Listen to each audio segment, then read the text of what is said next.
பெங்களூர் அருகே பேரிக்கை பக்கம் உள்ள தென்னந்தோப்பில் நடந்த இரவு போதை விருந்து நடன நிகழ்ச்சியில் அரைகுறை ஆடைகளுடன் இளம் பெண்கள் வாலிபர்கள் குத்தாட்டம் போட்டனர். அவர்களை போலீசார் எச்சரித்து அனுப்பினர். இரவு விருந்துக்கு போதைப் பொருட்கள் சப்ளை செய்த 3 பேரை போலீசார் கைது செய்தனர்.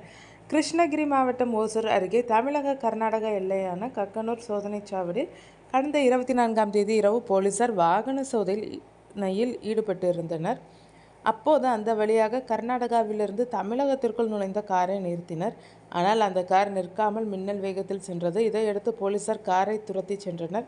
அப்போது அந்த கார் பேரிக்கை அருகே முதுகுறுக்கி கிராமத்தில் உள்ள தென்னந்தோப்பிற்குள் புகுந்தது. போலீசார் பின்தொடர்ந்து சென்று அங்கு பார்த்தபோது டிஜே சவுண்டுடன் இரவு நடன நிகழ்ச்சி நடைபெற்று கொண்டிருந்தது.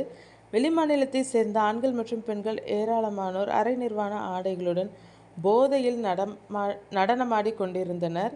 போலீசார் வந்ததை கூட அறியாமல் குத்தாட்டம் போட்டு கொண்டிருந்தனர். போலீசார் அவர்களை சுற்றி வளைத்தனர். தொடர்ந்து தன்னிலை மறந்து நடனமாடி கொண்டிருந்த இளைஞர்கள் மற்றும் இளம் பெண்களை பிடித்து விசாரித்தனர்.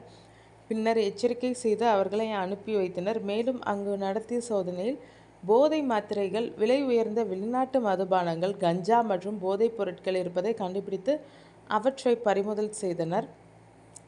இது தொடர்பாக காரில் தப்பி வந்த பெங்களூருவை சேர்ந்த பாலாஜி, பீகாரை சேர்ந்த ரஜினிஷ்குமார், கோவாவை சேர்ந்த இக்னேசஸ் லாரன்ஸ் கேமிலோ ஆகிய 3 பேரை பிடித்து காவல் நிலையத்திற்கு அழைத்து வந்து விசாரித்தனர். அப்போது அப்பகுதியில் விவசாயி ஒருவருக்கு சொந்தமான 4 ஏக்கர் தென்னந்தோப்பை பெங்களூரு கோரமங்கலாவை சேர்ந்த பாலாஜி என்பவர் ஆண்டுக்கு ரூபாய் 2 லட்சத்திற்கு குத்தகை எடுத்து இக்னேசஸ் லாரன்ஸ் கேமிலோவுடன் சேர்ந்து பண்ணை வீடு அமைத்து இரவு விருந்து நடத்தி வந்தது தெரியவந்தது.